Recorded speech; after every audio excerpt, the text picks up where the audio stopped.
नमस्ते। गाएं। हम्म,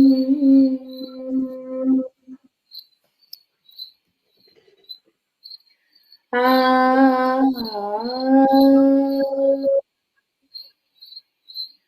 आपन पो आपू ही से बिसरो, आपन को आपू ही से बिसरो, जैसे शोन्हा कांच मंदिर में भर मत भूखी मरो, आपन को आपू ही से बिसरो, आपन को आपू ही से बिसरो, जैसे शोन्हा कांच मंदिर में भर मत भूखी मरो, आपन को आपू ही से बिसरो, जो कहरी बपू निरखी कूप जल प्रतिमा देखी परो, जो कहरी बपू निरखी कूप जल प्रतिमा देखी परो, ऐसे ही मत गज फटिक शिला पर, ऐसे ही मत गज फटिक शिला पर, दशनती आनी औरो, आपन पाओ आपू ही से बिसरो, जैसे शोन्हा कांच मंदिर में भर मत भूखी मरो, आपन पाओ आपू ही से बिसरो, मरकट मुठी स्वाद न बिहुरे, मरकट मुठी स्वाद न बिहुरे, घर घर नटत फिरो, कहाँ कबीर ललनी के सुगना, कहाँ कबीर ललनी के सुगना, तो ही कान पकड़ो, आपन पाओ आपू ही से बिसरो, जैसे शोन्हा कांच मंदिर में भर मत भूखी मरो, आपन पाओ आपू ही से बिसरो।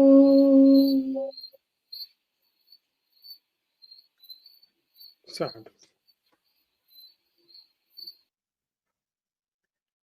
कबीर साहब का यह पद मैंने एक बड़े बुजुर्ग कबीरपंथी साधु से सुना था। अक्सर वे यह पद दोहराया करते थे।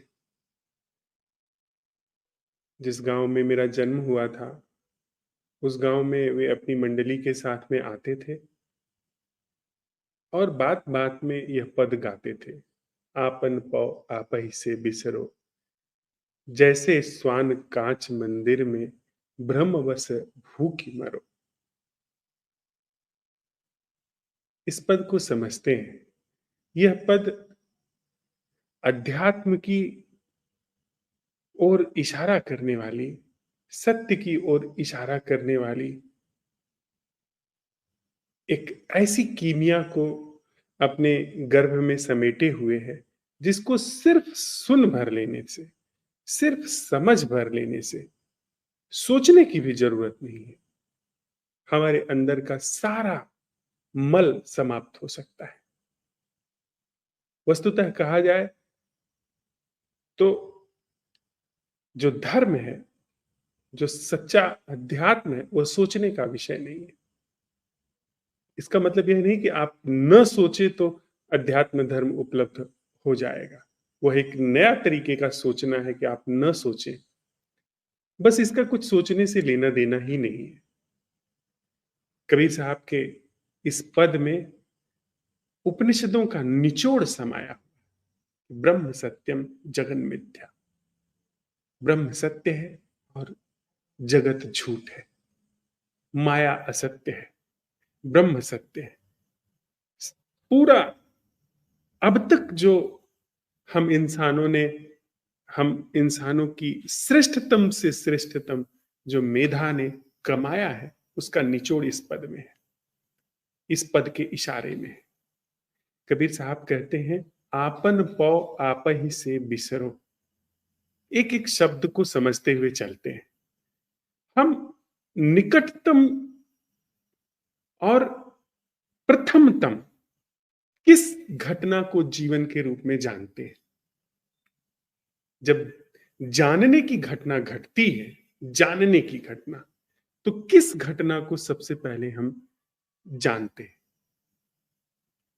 जब हमें पता चलना शुरू होता है, तो कौन सी घटना होती है जो पहले पता चलती है? कहते हैं मैं। अगर हम कहें सभी तथ्यों के प्रति, सभी चीजों के प्रति आप संदिग्ध हो सकते हैं, लेकिन आप हैं, आपका होना है, इस पर आप संदिग्ध नहीं हो सकते हैं। क्योंकि इस पर संदिग्ध होने के लिए भी आपको होना चाहिए, जो संदिग्ध होगा इसके प्रति। तो जिस तरीके से हम जीवन जानते हैं, जीवन को हम जिस तरीके से समझते हैं, उसमें प्राथमिक घटना है मैं। पहली घटना है आपन, अपना होना। कबीर साहब कहते हैं, वह जो अपना होना है, उसका मौलिक स्वभाव, उसका मौलिक स्वरूप उसी से भूला हुआ है, उसी से बिसर गया है, भ्रमित हो गया है। इस बात को थोड़ा साथ में चलते हुए समझते हैं। आपन पौ, हमने जीवन का जो मौलिक आधार समझा है, और मैं को समझा है, अहम को समझा है। अब इस मैं के आधार पर ही हम सारे जीवन को समझते हैं। हम कभी यह नहीं अपने अंदर इस बात का निरीक्षण कर पाते हैं कि यह मैं बनता कैसे है।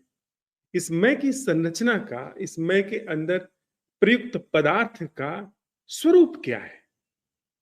वास्तव में क्या वो उसका स्वरूप कुछ ऐसा है जो वास्तविक है, या वो अभिकल्पित है? कहीं ऐसा तो नहीं ये मैं का एहसास जो है वो अभिकल्पित हो? एक बात। और दूसरी बात कि अभिकल्पना के लिए भी कुछ होना चाहिए जो वास्तविक हो। हमने वास्तविक चीज को मैं मान लिया है कि मैं वास्तविक है, उसके बाद कुछ ऐसा है जो सच हो सकता है, जो झूठ हो सकता है। कोई मित्र सही हो सकता है, गलत हो सकता है। कोई जीवन का ढंग सही हो सकता है, गलत हो सकता है, पर मैं असंदिग्ध हूं। कबीर साहब का कहना है कि यह जो आपन होना है, यह जो मैं होना है, कहीं यही कुछ ऐसा तो नहीं जो अभिकल्पित है।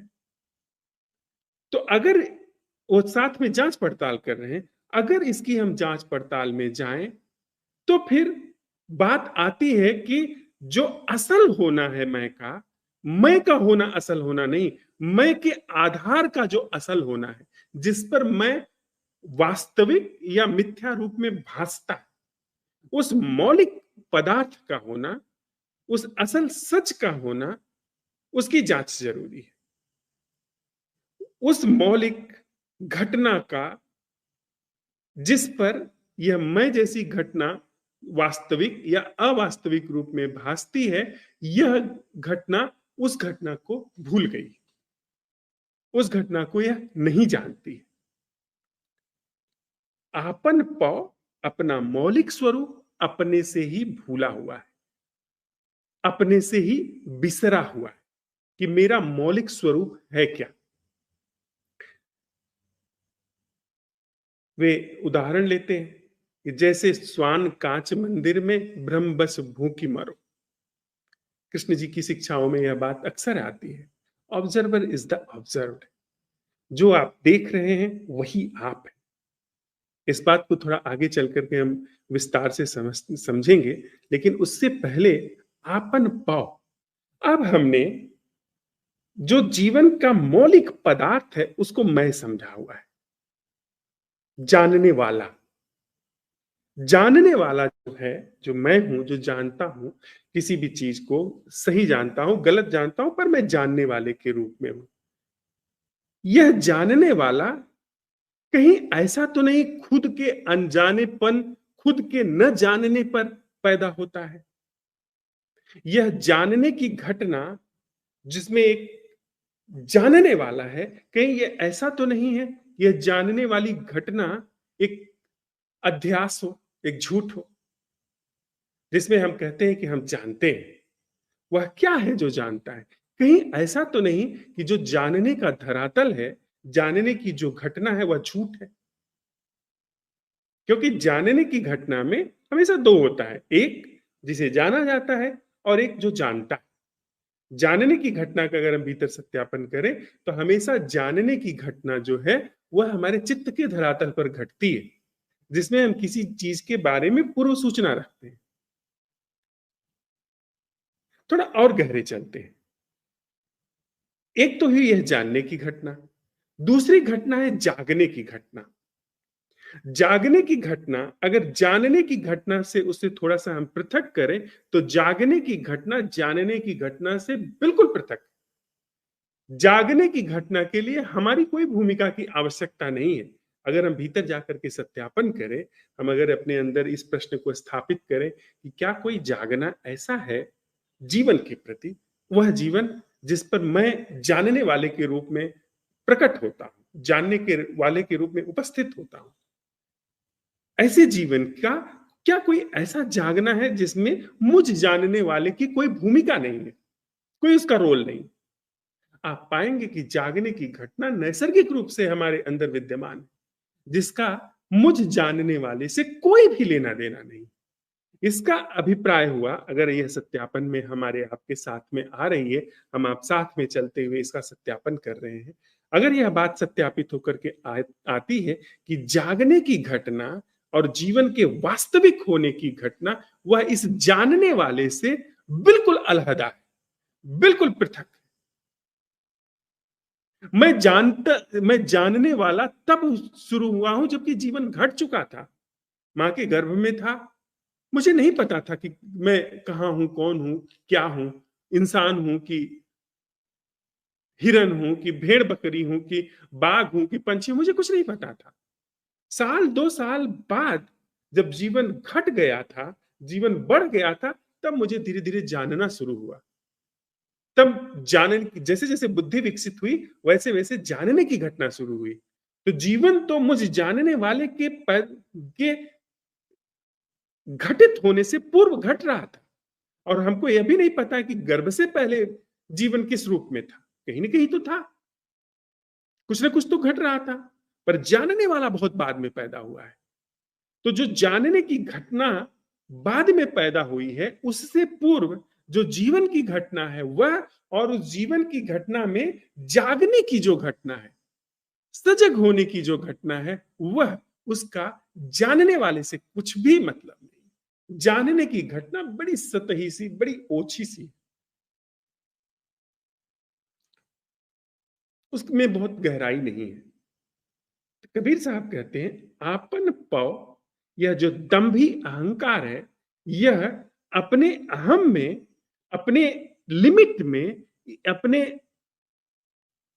अंधे होने में इस तरीके से डूबा हुआ है कि यह अपने मौलिक होने को, यानी वह मैं के होने को नहीं, उस होने को जिस होने के उपस्थिति में यह घट सका। अब अगर यह देह नहीं होती, अगर इस देह में जीवन नहीं होता, तो वह जो साल 2 साल बाद जानने वाला मेरे बुद्धि में विकसित हुआ है मैं के रूप में, वह भी नहीं होता। तो यहां पर जो जीवन घटा है, उस जीवन के आधार पर ही वह जानने वाला घटित होना कर पाया है, वह घटित होना हो पाया है। तो कबीर साहब कहते हैं कि यह जो मौलिक आधार का जीवन है, आपन पौ, मौलिक स्वरूप, ये आपन मतलब मैं जो आपन होना कहता है, इसका पौ, इसका मौलिक होना, यह जिस पर घटित हो पाया है, जिस पर यह भाषित हो पाया है, यह भूल गया। यह सब कुछ जानता है पर अपनी उत्पत्ति के जड़ को नहीं जानता, ये कहां से यह पैदा हुआ है, जिसके कारण सकल शोक। खुद को न जान करके सब कुछ हम जानते हैं, जिसके कारण सकल शोक है, या खुद के जानने को भ्रामक रूप से हम जानते हैं, इसके कारण सकल दुख है। हमारा सारा दुख यही है कि हम खुद को नहीं जानते, हमारी जड़ में अंधेरा है। एक हो सकता है कि अभिकल्पित सी घटना को, एक भ्रामक सी घटना को, एक कन्वेंशनल घटना को, जो सुविधा के लिए विकसित हुई होगी, उसको जीवन समझ लिया गया है, उसको जीवन का मौलिक होना समझ लिया गया है। मैं की घटना को जीवन का होना समझ लिया गया। ये सबसे बड़ा शोक है। मैं की घटना जीवन का होना नहीं है, जानने की घटना जीवन का होना नहीं है। कबीर साहब बहुत गहरा व्यंग कहते हैं, कर रहे हैं इसमें, आलोचना कर रहे हैं इसमें कि आपन पौ आप ही से बिसरो। ये सब कुछ जान करके भी क्या हुआ जब अपना मौलिक होना, यानी असल जीवन का ही होना विस्मृत हो गया है। जैसे स्वान कांच मंदिर में ब्रह्मवसी भूखी मरो। जैसे कुत्ता अगर वो किसी शीश महल में चला जाए तो चारों तरफ उसे कुत्ते कुत्ते ही दिखाई पड़ेंगे। अब ऐसा देख करके वो भूखेगा, जब भूखेगा तो सारे कुत्ते उसको अपनी तरफ भूखते हुए दिखाई पड़ेंगे। तो यह एक रूपक लिया गया कि कभी ऐसा हुआ कि एक शीश महल में चारों तरफ जहां कांच लगे हुए थे, कुत्ता गलती से घुस गया। पहले उसने देखा शीशे में तो उसे लगा कोई दूसरा कुत्ता है। हम सबको तो पहचानते हैं पर खुद को पहचानते नहीं है। कुत्ते ने सभी अपने भाई बंधुओं को देखा होगा पर खुद को देखा नहीं होगा। उसको अपना होना एक नए कुत्ते का होना लगा कि ये कोई दूसरी जगह से आ गया कुत्ता है। भूखा, आवाज गूंजी, उधर से भी आवाज आई, फिर और भूखा, फिर चारों तरफ से आवाज आई। कहते हैं कि भूखते भूखते सारी रात उसका हृदय फट गया, फर्श पे खून फैल गया और वहीं वो तड़प करके मर गया। कबीर साहब कह रहे हैं हमारी दशा जो है वह इससे इतर नहीं है। हम सब लोग भी ऐसे ही हैं। इस तथ्य को जरा समझते हैं। जब आप किसी व्यक्ति को देख करके कुछ भी एक धारणा बनाते हैं, कुछ भी एक मान्यता बनाते हैं, आप कह सकते हैं कि वह बात तो सच थी, वह बात तो उसने झूठ बोली थी, मैंने यह सत्यापित किया था, वहां पर उसने बेईमानी करी थी, वहां पर उसने छल किया था। ये सब हमारे जीवन का सच है। इसको हम लोग थोड़ा जांचें। जब आप कहते हैं कि उस व्यक्ति ने रिश्वत ली या उस व्यक्ति ने व्यभिचार किया, तो उस एक घटना से उस पूरी जीवन की घटना को आप फ्रेम में कर देते हैं कि वह व्यक्ति चोर है, वह व्यक्ति व्यभिचारी है, वह व्यक्ति वैरी है, शत्रु है, किसी एक घटना के कारण। देखिए इसी तरीके से हमारी बुद्धि काम करती है। हम जो होते हैं वही परिदृश्य हमारे अपने बारे में उस समय छाया होता है, और उसी परिदृश्य के आधार पर हम दूसरे व्यक्ति को देखते हैं।